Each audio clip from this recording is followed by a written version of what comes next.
Welcome back to MTFC TV. Joining me this time is Matlock Town manager Paul Phillips. Paul, defeating the playoffs this evening against a very good Scarborough Athletic team. How are you feeling right now? Deflated, gutted. I don't know what to feel, James, to be fair, mate. We started off well. Had 2-3 really good chances that we didn't take. They grew into the game. Got in at half time, I think even Stevens, not performed second half. Not performed. But listen, I'm proud of them lads in there. They give me everything. The issue we've had all year is scoring goals, and again today that was a major issue, and we can't hide away from that. For me, that needs solving. Whether I get the opportunity to do that or where we go next year, we need to sit down as a club, as a unit, as a manager, as a committee, and see where we go. Like I say, we've come a long way, but for me, it's still a disappointing season. We saw that Ashley Jackson goal in the second half. It's one when I've been speaking to others. I think if you saw it in Premier League, it'd be shown on Match of Day about 4 or 5 times. Put 3 keepers in goal. It's always difficult to concede those goals because it's not something you can really work on to stop. It is.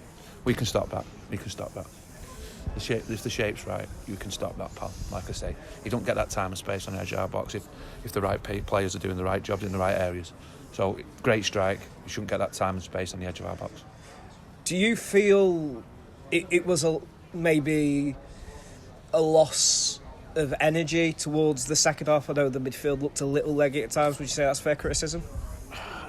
Yeah, I probably did. But again, goals change games. When we've had goals, Wales gone through. We needed to reinvent energy by scoring a goal and pushing on when we was on top of the game.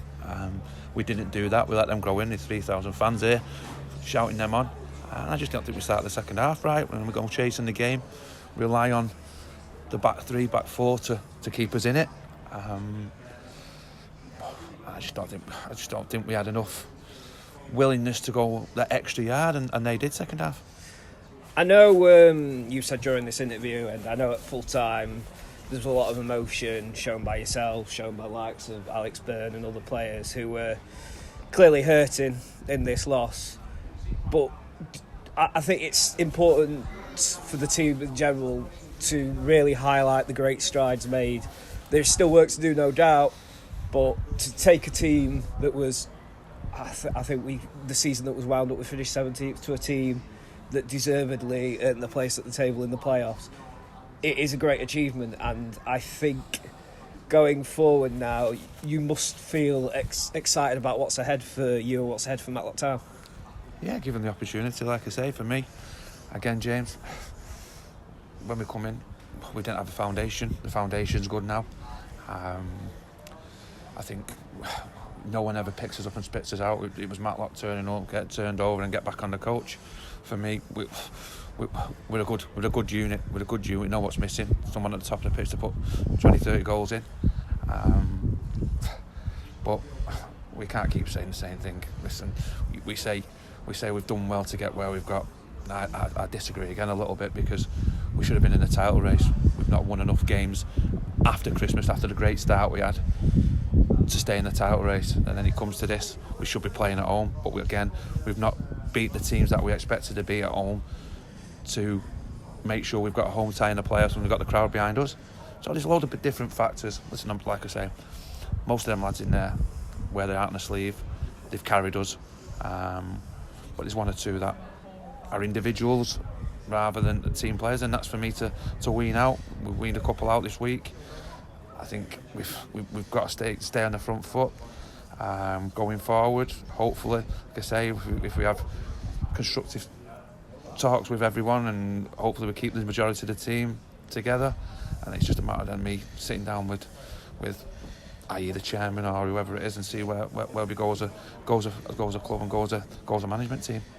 Do you feel the final finishing place of 4th is a fair reflection of the ability of your Gladiators team throughout the season, or do you feel they deserve the higher or lower places? You always end up where you should end up because the points on the table doesn't matter. That's why Buxton's won it. South Shield were second because they've got the most points. But for me, again, it's because we've not scored goals. We've not scored enough goals. You look at, I think our top scorer was on 9. I believe it's 13. Alex Byrne 13. Is that in the league? It's League and Cup. Yeah, League and Cup. So Alex Byrne, and I think everyone else follows him behind, quite a long way behind. I don't think there's anyone else in double figures. Husey, I think, him, right. So that tells you everything, and that's what we need to address. That's as a club, we've got to address that. I think the keeper's come in. Joe's been absolutely outstanding. Ryan Qualt's a best defender in this league by a long way, as you've seen tonight. Evo Yatesy coming back, he's been a breath of fresh air. I thought Mark Lees he broke his hand or whatever he's done in there, and I told him to come off and he wasn't doing that, just typifies the lad. But again, I feel sorry for them lads because they've carried where we are. Majority in there have carried us where we are, and then again I look at it and I think lads that maybe I've brought in, I've not been able to pick the mantle up off them and carry us forward any further. So I've got to look at that. I've got to look at myself. We've got to speak internally, sort of wash ourselves down and come back and see where we are with everything. It's a disappointing night. We have made progress, but for me, not enough progress going forward. It's easy for an interviewer, especially, to forget, because we mentioned how good the defence are. But again, I mean, tonight, Joe Young's save from the Maloney free kick, spectacular. Adam Yates' block to stop Will Jarvis putting Scarborough at 2-0. All 6 lads in that defensive unit constantly put themselves on the line, and it's been a linchpin of what Matlock Town has been for this season. And should things remain as they are currently, and you're still at the helm, fingers crossed, we will. It must be nice to have that foundation to build upon, knowing you can trust those players. That's where you have to build from. It's like a house, innit? No disrespect. You have to make sure that the footings are right.